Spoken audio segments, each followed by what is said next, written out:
Tá, essa vai ser a abertura. Perfeito. Ok. Fala, galera. Bom, calma aí, desculpa que eu divanei.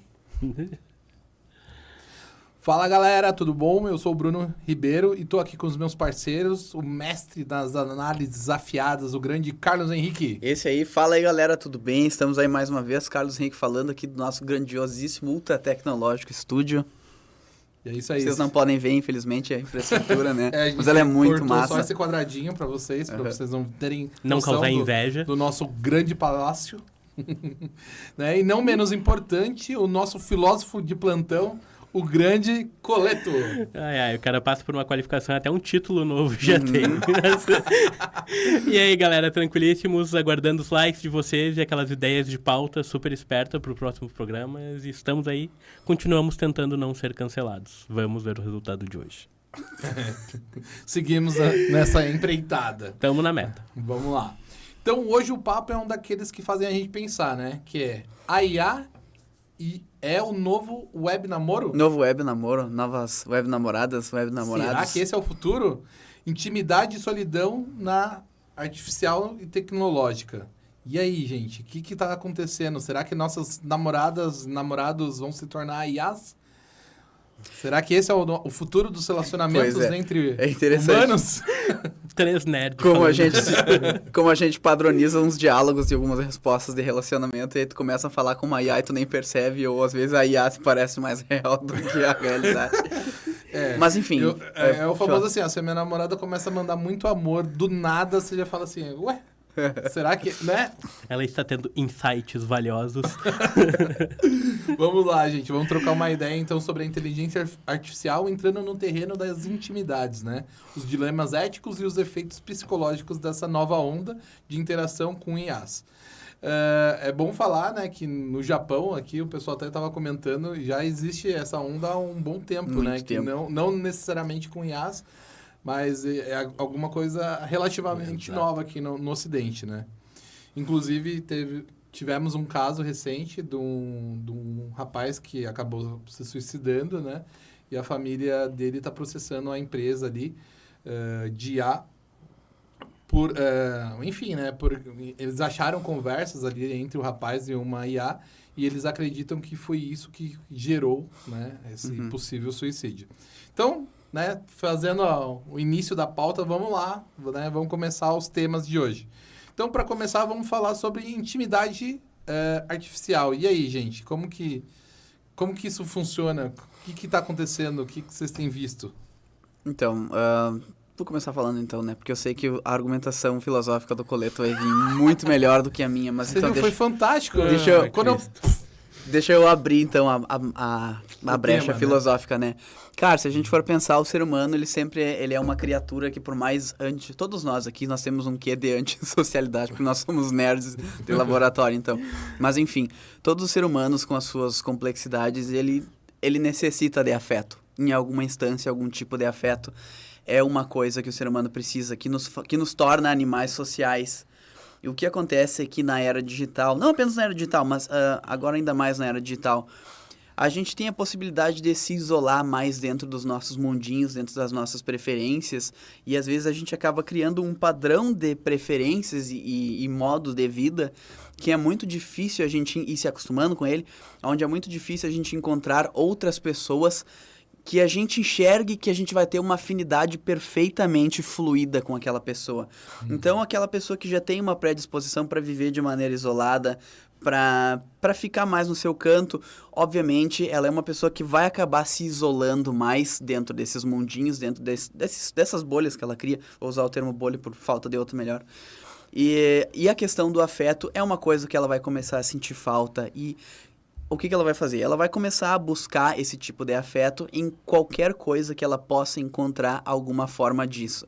Como o Bruno falou, que o Coleto falou, seja ele real ou seja artificial. E a capacidade que a gente tem, se a gente não tiver um discernimento muito ético, muito profissional, de desenvolver uma certa relação, por exemplo, com uma inteligência artificial que nos responde aquilo que a gente quer ouvir, que entra na nossa cabeça conversando com a gente sobre as nossas coisas de preferência, é um risco muito grande, como eu disse, para uma pessoa que não tem aquele aporte psicológico, aquela preparação emocional ou mesmo tecnológica para lidar com uma ferramenta que tem esse poder, que tem essa magnitude. Então agora na era digital, sobretudo agora na era digital, o risco que a gente tem de desenvolver afetos artificiais com tecnologias é uma coisa muito grande.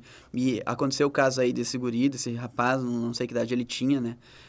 Mas eu acredito que, infelizmente, nós vamos ter muitos outros casos semelhantes, não sei se envolvendo a questão do suicídio em si, mas questões de dependência emocional e afetiva da tecnologia, que vão acabar gerando problemas mais graves. Eu acho que antes de seguir, eu vou pedir, assim, tipo... Não que eu acho que vai chegar, mas vai que, porventura, se chegar na mãe desse jovem, por acaso, sai do vídeo, tá? Não é pra ti o que a gente vai discutir aqui hoje. Provavelmente algumas coisas podem até soar um pouco agressivo, porque vai ser um debate mais sério, então, por favor, pra você não é. Então, agora, outros pais que estão vendo filhos mergulhados no mundo digital, prestem atenção nessa conversa, porque tem uma parte de responsabilidade humana nisso que está acontecendo, até mesmo antes da empresa. De entender por que essa criança, esse jovem, esse adolescente, em muitos casos no Japão, até adultos que se casam com suas personagens favoritas, e já ocorreu, e holografias e afins, por que isso ocorre? Qual foi o caminho percorrido para chegar? Porque não foi de um dia para o outro, sabe? O cara acordou hoje, vou casar com a minha personagem favorita. Então, existe um fator humano inteiro que isto foi construído. E aí, trazendo bem o que o Carlos disse, nós como humanos, nós já temos uma tendência de viver em sociedade. Talvez antes do digital, nós tínhamos que nos habituar um pouco mais à frustração pelo grupo social onde a gente estava incluído. Então, eram pessoas que estavam ali, era o alcance que você tinha e essa pessoa podia ser muito diferente de você. Então, você aprendia a se frustrar, você aprendia a fazer concessões sobre gostos e afins. E eu vejo isso porque eu sempre brinco, assim, eu saí da Xuxa pro Marilyn Manson. Então, foi um baque de estrutura social muito grande. E o grupo onde eu estava envolvido, a escola que eu pertencia, não escutava isso, não assistia Cavaleiros do Zodíaco. Então, o digital me permitiu conhecer pessoas que tinham esse mesmo perfil. Mas, ao mesmo tempo, como era um período de internet de escada e tudo mais, eu ainda era obrigado a conviver com essas pessoas e isso te traz uma certa maturidade. E hoje, quando tu acha seres humanos que, teoricamente, pensam igual a você, porque estão muito distantes, então é muito fácil você só falar com eles em momentos positivos e tudo mais, isso vai se tornar muito verossemelhante a uma inteligência artificial. E a gente sabe, como comunicador, como criador de anúncio, que algoritmo tem capacidade, às vezes, de conhecer a gente melhor que nós mesmos, né? Então, a IA, ela vai te dar uma resposta que você quer ouvir. Isso vai ser muito agradável. Se tu não teve esse desenvolvimento de receber um não, de receber uma crítica, a IA vai ser o teu relacionamento perfeito, né? Porque tu tá sempre certo, ela vai concordar contigo, ela vai te apoiar. Por que você não estaria com essa esposa ou com esse marido dos sonhos ao seu Exatamente. lado? Então, pra que ter com a minha namorada real, tem que lidar, tem que fazer concessões. Essa daqui é perfeita, tem que me preocupar em comprar um chocolate na TPM ali. Então... Não, brincadeiras à parte, né? Tu tocou num assunto que eu achei fundamental, que é a questão da frustração. Eu até tenho uma história, uma bobinha aqui que aconteceu comigo, que, cara, eu fui pedir um iFood e deu um problema e enrolou e demorou. Cara, e eu fiquei tão nervoso com aquela frustração que, cara, eu só queria um iFood rápido em casa, né? E foram, assim, né? Um delivery, né? Tô falando, fui fazendo merchandising. Patrocina nós aí.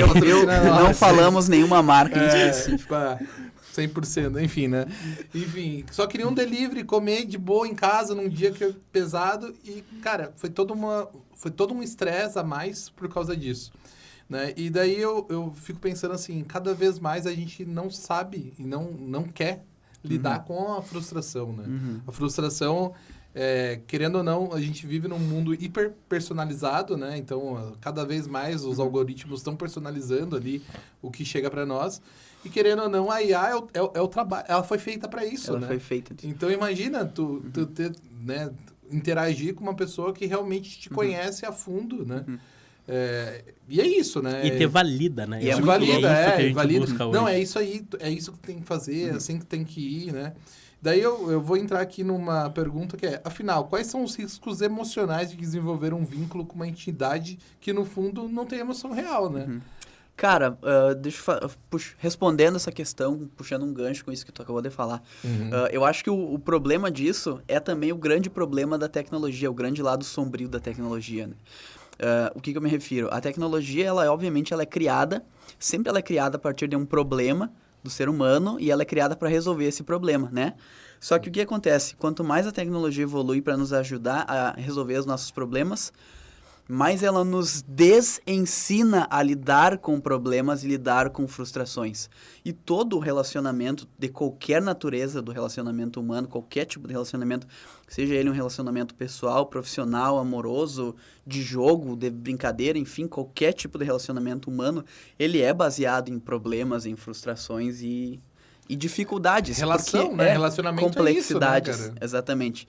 E quando uma tecnologia que aparece resolvendo todas as nossas questões, a gente desaprende completamente a lidar com o lado humano das coisas e das nossas outras relações.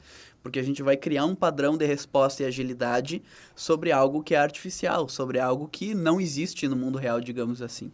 E quando a gente se deparar com qualquer problema, que nem tu falou agora, do delivery, quem nunca ficou pé da vida porque a comida estava atrasando, né? A gente vai ficar furioso, porque se eu pedir uma resposta pro ChatGPT, ele vai me dar a resposta imediata. Então, por que se eu tô pedindo aquilo ali para aquele outro serviço, ele não tá me trazendo? Ou por que se eu tô falando com essas pessoas, elas não estão me compreendendo como a máquina está me compreendendo? Então, a gente desaprende a lidar com o problema, a gente desaprende a lidar com a frustração. E esse é o grande risco, esse é o grande lado sombrio da tecnologia. É o quanto, ao mesmo tempo que ela nos facilita, ela nos desensina sobre algumas outras questões. Criando a relação, assim, e tava pensando nisso, a gente conversou já até em outros programas sobre o pré-treino de GPTs para a resposta adequada, né? E quando a gente vai lidar com pessoas, esse pré-treino, ela tem desde que ela nasceu, e tu não conhece essas variáveis. Então, às vezes, uma palavra que tu largar para uma pessoa, ela vai trazer uma resposta que não é o que tu esperava. E uma simulação que te conhece, que é o caso de um GPT, ele é pré-treinado para isso, dificilmente ele vai te decepcionar, sabe? Então, é exatamente essa maturidade emocional, que tem várias camadas que nos levaram a isso, né? Talvez até um cunho social de, não diga não, essas metodologias positivas que tu vê muito vídeo brincando na internet e hoje já se começa a perceber problemas sobre isso. Então, e aí também, algo que a gente já discutiu, que é a variável da capacitação digital, que é a pessoa conseguir entender racionalmente que esta resposta ela é gerada através de probabilidade matemática, que a máquina não está te entendendo, ela não está falando algo que ela está sentindo, ela está construindo uma resposta dentro de padrões que tu já apresentou para ela, sabe? E isso é difícil quando tu tem uma geração que mal sabe compartilhar uma tela numa videochamada. Então, aí que a gente tá. É nesse nível mesmo. Bom, na verdade tu falou ali, daí eu ia pular para uma próxima etapa que eu acho que tem mais a ver, que é a questão da educação emocional, né? Porque é isso, né? A gente, e eu até me coloco nesse barco, né? A gente, de forma geral, a gente não tem uma educação emocional bem estruturada, né? Tanto de formação e muita gente só depois de adulto que vai buscar, né, esse conhecimento. E daí é isso, né? Tipo, como a gente não tem essa educação, a gente acaba, talvez, até terceirizando ali para a tecnologia, né? Eu brinco que na disciplina de inteligência artificiais, que eu falo assim, se você tem uma questão ali pessoal, psicológica, tu quiser jogar no ChatGPT, é possível, ele vai te dar respostas, mas assim, briguei com o namorado, beleza. ok, legal, né? Tu pode jogar ali. Agora, se você tem um problema mais sério, de depressão ou qualquer outra coisa, cara, procura um especialista, porque o ChatGPT ele vai te dar uma resposta, só que assim, ele não tem... Ele foi programado para te dar respostas de alguma forma, mas que provavelmente um especialista ele vai te dar, ele vai ter um arcabouço maior para entender o teu contexto e te ajudar. Daí eu queria saber um pouquinho mais de vocês, como que vocês pensam a educação emocional dentro dessa área desse mundo tecnológico que a gente vive e em que momento que a gente tem que fazer isso? É no colégio, na faculdade, é na vida, é em casa, é na igreja, aonde? Cara, vou começar falando então. Bom, já que o nosso podcast é para ser polêmico, vamos fazer uma crítica ao sistema de ensino. Né? Existem psicólogos nas escolas? Existem. Não em todas, mas existem psicólogos nas escolas. Pelo menos a lei obrigando a existir, ela está lá. Qual que é a função do psicólogo na escola? Vou falar pela minha experiência, né? Quando eu estava lá no meu ensino fundamental, as únicas vezes em que a gente via um psicólogo, a cara do psicólogo da escola, era quando tu brigava com o coleguinha, aí tu empurrava o coleguinha contra a parede. Aí a coordenadora ia lá, xingava e dizia, agora vocês vão ir na coordenação, ir lá assinar a ata e pedir desculpa na frente da pessoa, e dar um abraço. Aí aquela pessoa que ficava ali na frente te assistindo era o psicólogo. Aí a função dele era ou fazer você assinar a ata, ou então te dar um chá pra tomar na salinha quando tava triste, quando tava calmo. Cara, isso é inútil. Isso é completamente inútil. Assim como... outra referência nerd aqui, ó. Assim como, sei lá, Hogwarts tem a disciplina de defesa contra as artes das trevas, a gente tinha que ter... Ó, as referências são as melhores. Mas entendo o meu raciocínio. A gente tinha que ter nas nossas escolas a disciplina de defesa emocional. A disciplina de ensino emocional, sei lá, educação emocional, que é uma coisa que a gente começa a aprender, deveria começar a aprender com um profissional da psicologia desde os anos iniciais, desde que a gente pisa dentro da escola e começa a desenvolver aquele raciocínio voltado à vida em sociedade. Com dinâmica simples, por exemplo, como lidar com problemas, como lidar com frustrações. Imagine que você gostaria muito de ir em tal lugar e aí seus pais lhe disseram que não, você não pode ir porque nós não possuímos dinheiro para isso ou porque aquele local não é seguro para ti, não é adequado. Ou seja, pegar aquela criança em formação e colocar ela diante de situações, controladamente, diante de situações onde ela vai ter que se deparar com um conflito para perceber que ela não pode fazer tal coisa e como ela deve prosseguir quando ela não pode fazer tal coisa. Ou seja, lidar com a frustração, lidar com o problema. E são coisas que são inexistentes no nosso sistema de ensino. E existem uma porrada de profissionais para fazer isso dentro das escolas que não fazem, que não atuam, que não estão ajudando os jovens, as crianças e às vezes até adultos a desenvolver essa educação emocional diante do cenário em que eles atuam. E se a gente levar isso agora para dentro do cenário tecnológico, pior ainda mais, porque a tecnologia em si já costuma ser proibida dentro das escolas. Então, se a tecnologia em si já é proibida dentro de muitas escolas, qual vai ser o sentido da gente ter uma educação emocional voltada ao universo tecnológico, sabe? Então, é um problema muito grave, muito profundo que nós temos, que começa quando a pessoa começa a desenvolver raciocínio, quando ela pisa na escola. Então, começa nos anos iniciais e vai até o fim da vida. E é uma dificuldade, é uma ausência dos anos iniciais é interessante. E por aí vai. Desculpa te cortar, não mas pode assim, cortar, é interessante. Não, é interessante tu falar isso, porque assim, né, a gente hoje atua na faculdade, né, mas, assim, você vê que tem alunos que chegam na faculdade e ainda não conseguem ter esse deslocamento ali, né, emocional, sabe? Tu tava falando, eu fiquei pensando assim, nos anos iniciais, o próprio bullying, né? Se tivesse alguma educação focada nisso, talvez o próprio bullying seria diferente, né?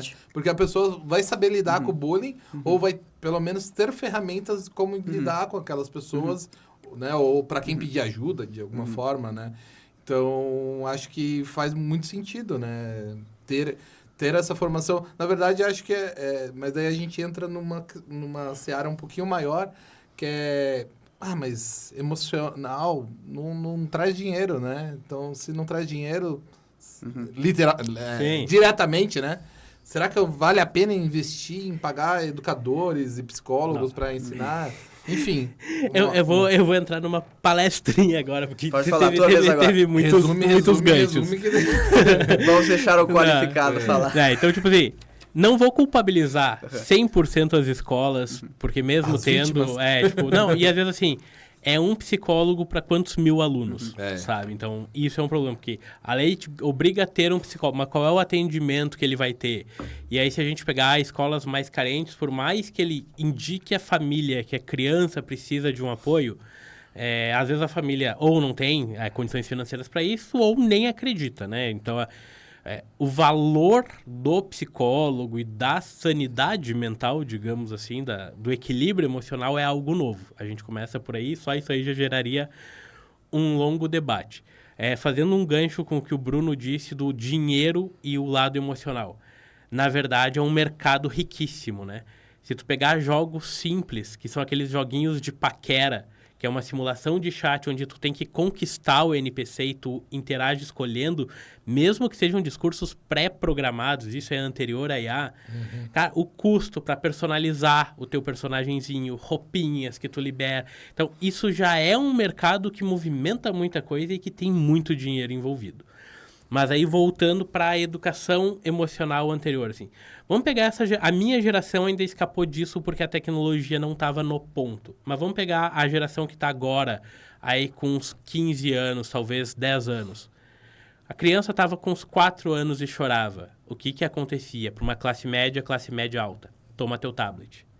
Então, a tecnologia, ela sempre foi uma âncora emocional para essas crianças. E por isso que eu pedi para a mãe do jovem que acabou, né, cometendo um arrasta para cima e tudo mais aí, não assistir.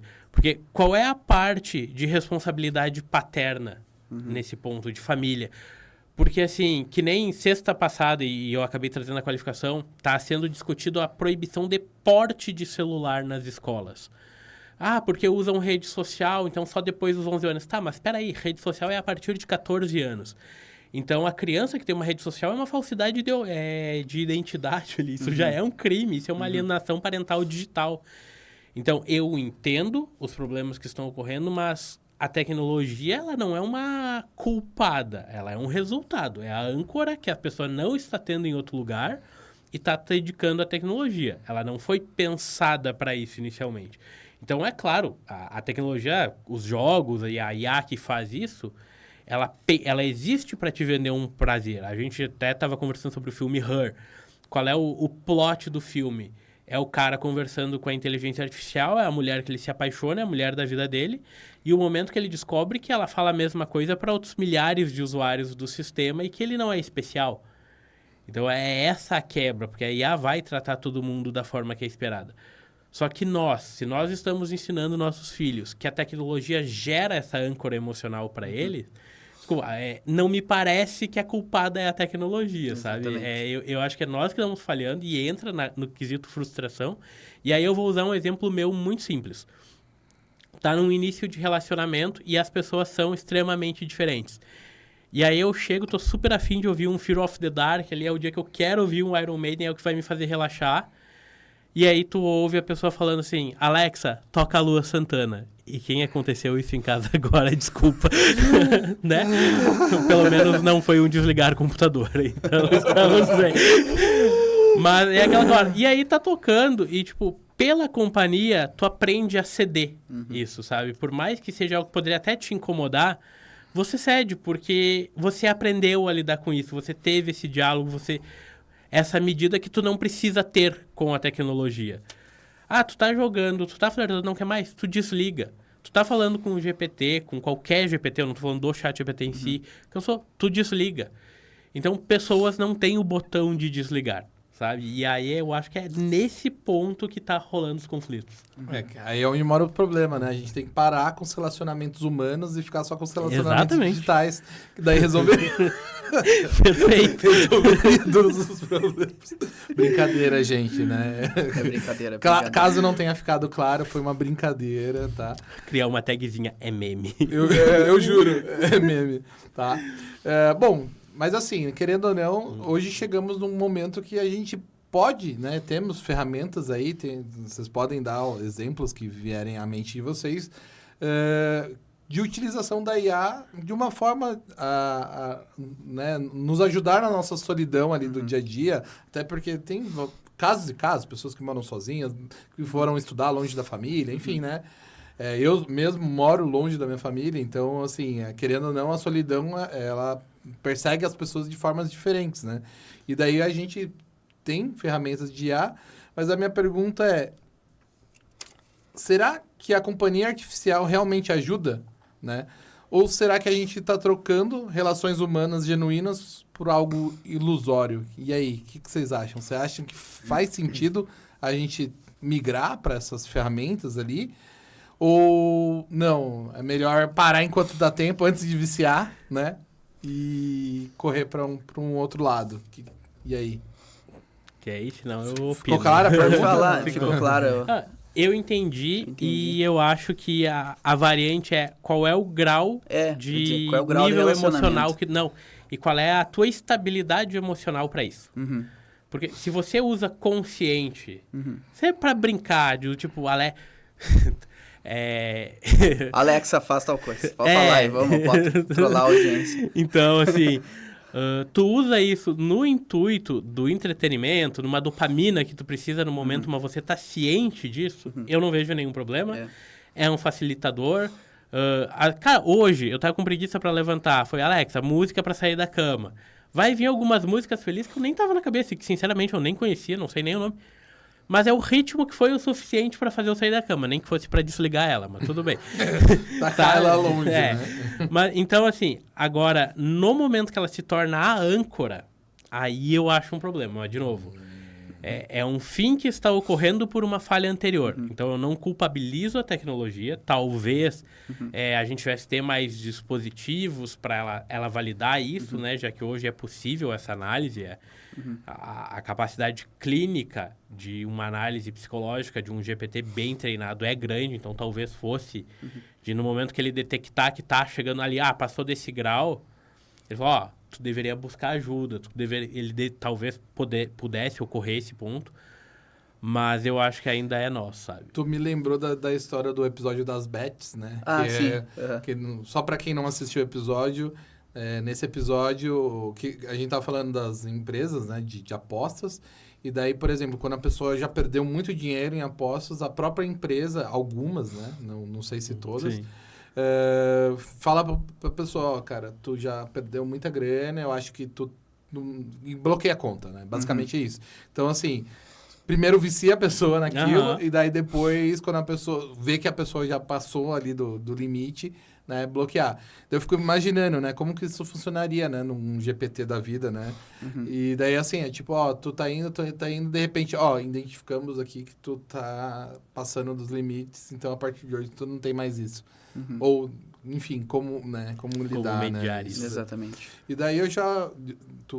Não, cara, eu ia fazer, na verdade, alguma observação na mesma linha do Coleto, sabe? Eu acho que a questão é realmente o nível de profundidade e de relacionamento, não sei lá, vou usar de novo o termo relacionamento, que tu vai manter com aquela tecnologia. Se você souber fazer o uso prático e recreativo da ferramenta, é a mesma coisa. Olha só, o cara só falando as analogias. O uso prático e recreativo. Se você for um usuário que usa com moderação... Exatamente. Não, mas cara, eu não consigo pensar em analogia melhor, sabe? Enquanto tu tá fazendo o uso prático e recreativo da tecnologia, sem desenvolver aquele vício emocional, tipo, eu preciso falar com isso porque eu tenho uma conexão emocional com isso, é a única coisa que me entende, sabe? Havendo esse discernimento, essa consciência, não há problema nenhum, sabe? É para isso que serve a tecnologia, pra gente usar ela para esses fins, com esse discernimento. Fazendo um adendo em tudo isso, porque a questão e esse debate, eu não vejo uma resposta concreta ainda, em qual momento uma pessoa deve ser inserida a tecnologias digitais, sabe? Então, onde é que isso começa? Quando é que uma criança deve começar a ter seu celular? Então, como eu falei assim, como é que tu vai culpar hoje um adolescente que prefere a tecnologia a um ser humano? Exatamente. Se na infância dele a tecnologia era o que fazia ele parar de chorar. Exatamente. Sabe? Ele não aprendeu a ter essas sensações. Mas até a gente, né? Se você parar pra pensar assim, né? Nós somos a geração da televisão, né? Eu imagino que vocês não há tanta diferença de idade. a geração da televisão. O que é? Tua mãe queria limpar a casa? Sei lá, fazer qualquer coisa. Olhar desenho. Bota lá no desenho e fica, beleza, exatamente. tem uma horinha de paz, né? Sim. Então, querendo ou não, todos nós fomos formados pela tecnologia da nossa época, Sim. né? Antes não talvez não do computador, né? Mas assim, querendo ou não, a TV ou enfim, as outras tecnologias da época nos formaram também, nos auxiliaram na nossa formação, né? Não, o ponto, eu acho, e aí é exatamente a questão da consciência, do grau de interação que a TV, a gente não tinha exatamente a escolha, né? Depois, quando entra alguns outros serviços de canais que tem desenho 24 horas e tudo mais, Diga-se de passagem, foi a melhor época da Então, TV a assim, cabo. Mas tu tinha uma permissibilidade de horário. Tá? Tipo, desenho ocorre aqui, aqui e aqui. Então, tu quer olhar, é esse momento. Tu tem que ter algo para fazer. E, claro, socialmente era possível brincar na rua, tá? Então, são outros momentos. Vidas, né? Então, era uma outra vida. não né? dá para comparar, mas a âncora emocional que a gente teve de interação com seres humanos foi diminuída hoje. Isso. Então, o aprender a lidar com o diferente e a aceitar que você pode não estar certo, a se decepcionar e tal, são pré-requisitos para talvez essa interação tecnológica ocorrer mais tranquilamente. Para entender que algo que te dá sempre a resposta que tu quer ouvir não é necessariamente bom para você. Sabe? Não vai te fazer crescer. Então, eu acho que vai por aí. Beleza. Bom, gente, indo para o final, a última perguntinha de hoje qual é a questão ética, né? Qual é o papel, né, da ética dentro desse contexto? E qual é o papel das empresas também, né, dentro disso, né? O que as empresas podem fazer ou deveriam estar fazendo já, né, nesse sentido, para a gente já poder finalizar aí a nossa conversa. Olha, eu acho que a ética vai ser sempre a orientação e a conscientização, né? Eu acho que toda empresa ela poderia ter o seu manual, a sua cartilha sobre o uso consciente da ferramenta, sobre qualquer tecnologia, qualquer produto, né? A bula alertando para as contraindicações e riscos. Só que a questão de como que a empresa pode agir é muito complexo, porque vamos voltar ao exemplo dos casos em que as pessoas desenvolvem uma dependência emocional com algum personagem de jogo, ou alguma inteligência artificial, enfim. Estou apaixonado pelo avatar com quem eu converso. Começo a conversar com ele, aí a empresa, ou sei lá, o algoritmo começou a identificar que eu tô tendo um tipo de conversa que é um pouco perigosa. E aí que pode apontar que eu tenho um certo tipo de problema emocional ou algum problema assim. Enfim, tô num limite, tô uma parte proibida. Aí digamos que a medida da empresa seja me notificar que eu tô tendo esse comportamento, que ele é nocivo para mim e que por isso eu estou sendo banido daquela ferramenta ou minha conta está sendo bloqueada. E aí, como é que o impacto que isso vai causar para mim? Eu posso muito bem enxergar aquilo como, nossa, acabou tudo para mim, vou lá e tiro a minha vida. Fui divorciado. Então é muito difícil, ao mesmo tempo em que a gente cobra, né, a ação empresas, ética, também é muito difícil o que elas podem fazer. Qual é a melhor solução? É muito complexo bater o martelo nisso, sabe? Acho que é a discussão, né? Acho que quanto mais as empresas discutirem, né, e trazer também para o público, né, essa discussão, acho que cada vez melhor ou melhores decisões vão ser tomadas, né? Não tem como... Eu acho que, primeiro, tipo, na ética empresarial, a gente não pode negar que uma empresa vai querer sempre vender. Então, ela vai, né, tipo, tentar te seduzir ao máximo, independente do que seja, mesmo que, nesse caso extremo, tenha ocorrido e infelizmente, ocorra mais até do que vem a público, que a gente sabe que é o tipo de coisa que não se noticia. Mas tem uma questão também que é a ética social, porque... Qual é o nível até eu já tinha falado um pouquinho disso, qual é o nível dessa pessoa quando ela chegou a esse nível de entrosamento com a IA, com a ferramenta? Porque a dependência emocional, por exemplo, em animes, quando algum personagem morre, alguma coisa, e a galera chora, é uma dependência emocional que tu tinha com aquele personagem, sério, e tudo mais. Mas a sociedade não tratar mais excludentemente do que já costuma excluir a pessoa que está nesse caminho. Porque, tipo, a pessoa tá no problema, que ela tá com uma dependência emocional com uma IA, a sociedade toma o contexto disso e diz, olha como ele é estranho. Ele tá errado, né? E como ele tá errado, vamos... Então, tipo, a pessoa geralmente já é uma excluída e tu exclui mais. E aí tu vai criticar ainda por ela estar usando a IA. Então, de novo, a tecnologia ela tá sendo uma âncora por um problema que nós, humanos, socialmente estamos desenvolvendo. Então, não culpabilizo, mas não inocento também, né? Pois é. Bom, gente, esse é um tema pesado, né? De se inscrever. Não somos donos da... expert. Ninguém expert na área, né? Não somos especialistas, mas assim, acho que temos que debater esses assuntos porque faz parte da nossa vida, vai fazer cada vez mais e acho que essas discussões vão trazendo, né, à luz o assunto e, querendo ou não, também possíveis soluções, né? Pontos de vista diferentes, então, reforço, não somos dono da verdade. Inclusive, quem quiser discordar, por favor, comentem aí, né? Quem sabe a gente pode fazer um outro episódio discutindo também outros pontos de vista, né? Então, por favor, tragam também o ponto de vista de vocês aí para nós. Beleza? Finalizar, Carlos, não, um último recado só. Pais, acompanhem mais seus filhos, tá? Nós temos um problema nessa geração, é a alienação parental digital. Então, não culpe a tecnologia por algo que você foi displicente. Não acho que a tecnologia seja inocente, ela é cativante e tudo mais. Acompanhem seus filhos e percebam, estejam presentes na vida deles. Porque senão, às vezes, infelizmente, quando se percebe isso, já é tarde demais. Então, apesar de finalizar assim, se esse programa serviu para alguma reflexão, por favor, reforça o like aí, ideias de pautas futuras e estamos aí. A gente agradece. É isso aí. Então é isso, pessoal. Hoje discutimos o impacto emocional e ético, né, da IA na intimidade humana, o papel das empresas e o desafio da solidão artificial. A pergunta que fica estamos prontos para lidar com a intimidade artificial? Acho que ainda não, né? Pela discussão ficou meio... Mas enfim, deixem um ponto de vista de vocês. Obrigado por nos acompanhar e até o próximo episódio. Valeu!